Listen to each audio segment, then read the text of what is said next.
It's lesson number 5, quadrilaterals. Under this lesson we seen the so many theorems regarding to parallelogram, how to construct parallelogram, that also we had seen from the activities. And today we are looking, I told you to complete the 2 theorems yesterday, but nobody had sent me that they understood, they are not able to write. So I hope I think you are knows how to solve these theorems that I told you yesterday. Incomplete theorems I told you. Okay, these are the theorems. Some steps are given here and that you have to complete, and you have, I hope I think you knows how to solve this. So let's start the next part of the lesson, that is the solved examples that we are taking now. So the first solved example is quadrilateral PQRS is a parallelogram. This is PQRS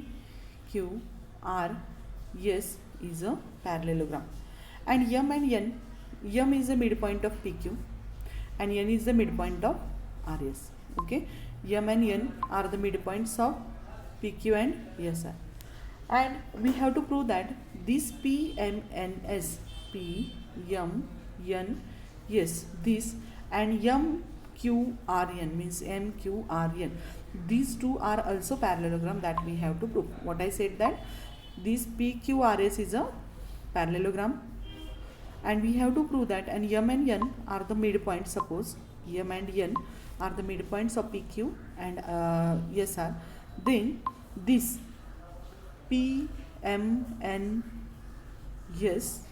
is a parallelogram, and with this MQRN is also parallelogram that we have to prove. So from this, first of all we will write the given part. Quadrilateral PQRS is a parallelogram. Yes, it is given. M and N are the midpoints that we discussed before only, and PQ and PRs respectively, these M and N are the midpoints. To prove, what we have to prove that PMNS is a parallelogram, and secondly MQRN is also parallelogram that we have to prove. So for that, first of all, side PQ is parallel to side SR. Side PQ, we know that side PQ is parallel to side SR because it is the property of a parallelogram, and therefore PM is also parallel to SN. Okay, if these two are the parallel lines, M and N are the midpoints on that lines only, then PM is also parallel to SN. PM is parallel to SN. Okay, then they are congruent also.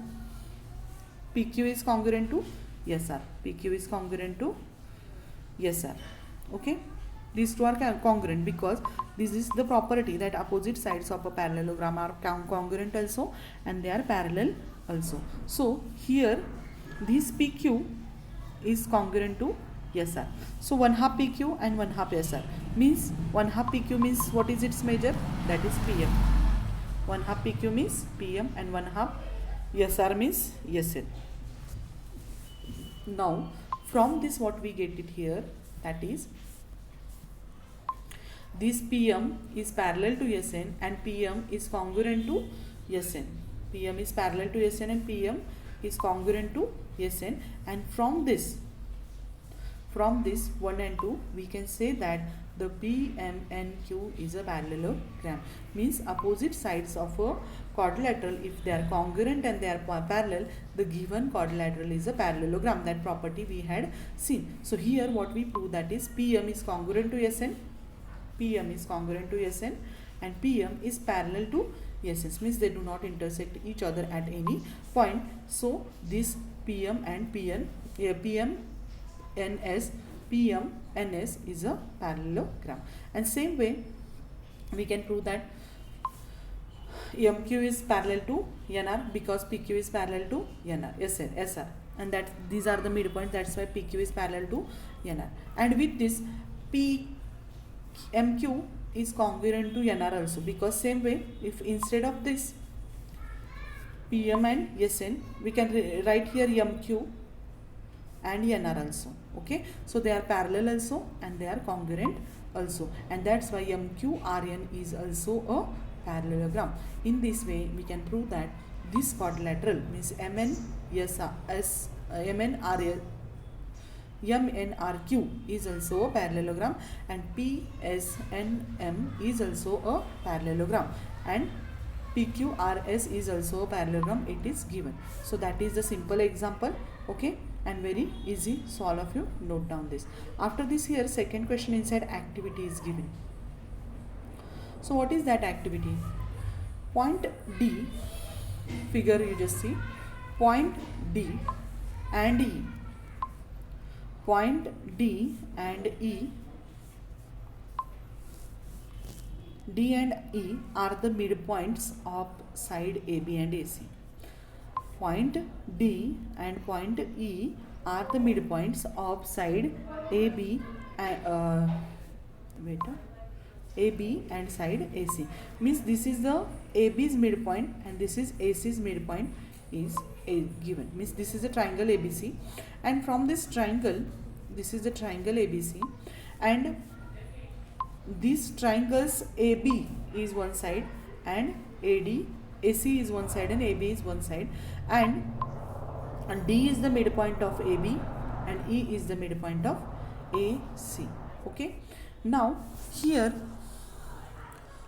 point F is on ray ED. Point F is there. This point F they had taken. This point F is on DE. Means if we join this DE and we extend it, okay, then this point F is there. It is on DE. The next point is the such that ED is equal to, means these are the congruent. This is congruent to, means DE congruent to FD. We have to prove that. What we have to prove that? That A AFBE,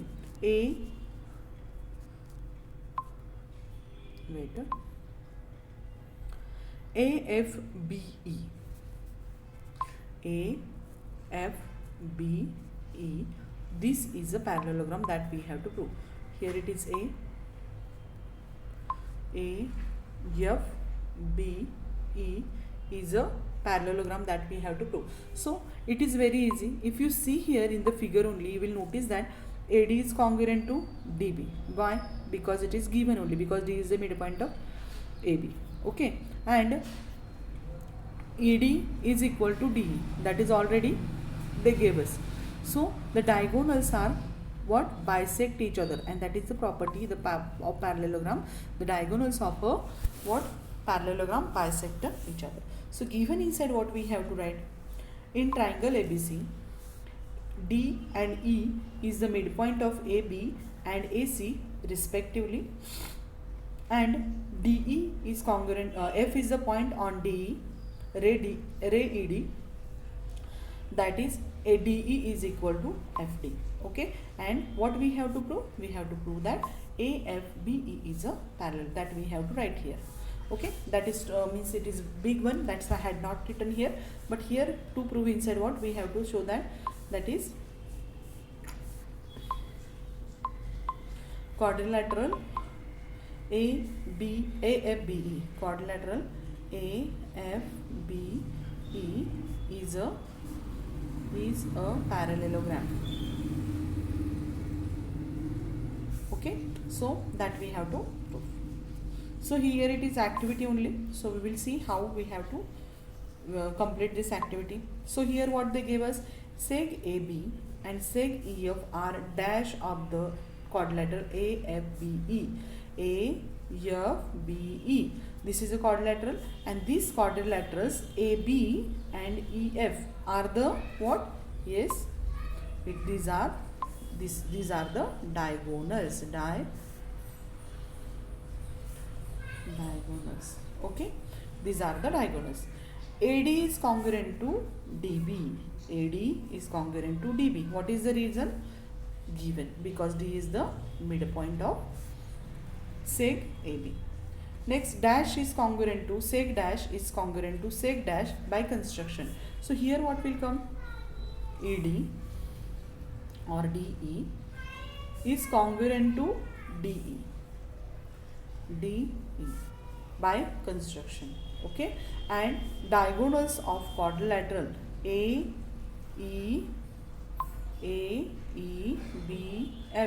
these quadrilateral diagonals are what? They are bisect each other. They bisect each other, and therefore quadrilateral AFBE is a parallelogram by which test? That is the diagonals of a. So here it is that test. If the diagonals of the quadrilateral bisect each other, then this is the parallelogram. So here we have to write by the diagonals test of a parallelogram. Okay. So in this way we have to complete this activity. Okay. Is it? Now the next point is the next part is the prove that. What we have to prove? That every rhombus is a parallelogram. Every rhombus is a parallelogram. Already we have studied the properties of a parallelogram. That is their opposite sides are parallelograms. Opposite sides are congruent and parallel to each other, and then opposite angles are congruent and diagonals bisect each other. And these properties only we have to use to prove this or to prove the theorems, or to prove the properties, or to prove the to solve the example. So here ABCD is a rhombus. ABCD is a rhombus, and we have to prove that this ABCD is only which? That is parallelogram. Do you know what is rhombus? Rhombus means if the rhombus all sides are congruent to each other. All sides are congruent to each other and opposite sides are parallel to each other. Means these are the properties of the rhombus. Okay, and related to that only we have to prove this. This ABCD is a rhombus and it is parallelogram that we have to prove. So first of all, seg AB is congruent to seg BC, is congruent to seg CD, and is congruent to seg AD. It is given because it is a rhombus. Okay. Now this AB is congruent, means AB is congruent to CD. If all sides are congruent, then AB is congruent to CD. And this BC is there, it is also congruent to AD. BC is also congruent to AD. And if the opposite sides of a parallelogram, they are congruent to each other, if the opposite sides of a quadrilateral, they are congruent to each other, then given quadrilateral is a parallelogram, and that's why the quadrilateral ABCD is a parallelogram. And here the opposite side test of for parallelogram.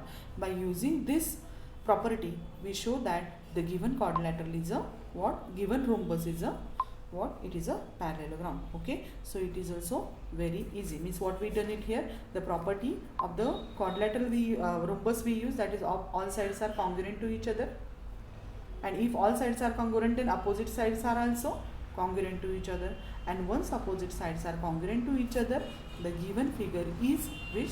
That is the parallelogram. In this way we show that the quadrilateral ABCD is a parallelogram. So today we seen this all solved example 1, 2 and 3, and you have to solve the 5.2 exercise. Okay, from this, and which examples was cancelled from the syllabus. If it is not necessary to solve the examples, I send you the video. Inside it I told you the deleted, otherwise reduced syllabus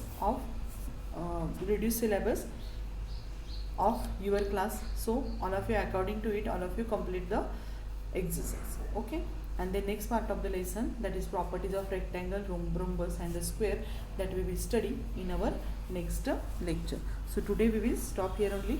And so many students are there, they are not sending the 5.1 also, and all these theorems which I taught you, solved examples 5.1 and 5.2, you are going to send me on my personal number, because so many students are there, they are not completing their homework. Only I don't know they are watching videos or not, but you just watch it and complete the regular homework. When you are coming in the school, we are going to check your notebooks, so all of you complete it. So today we will stop here only. Okay, thank you and have a good day.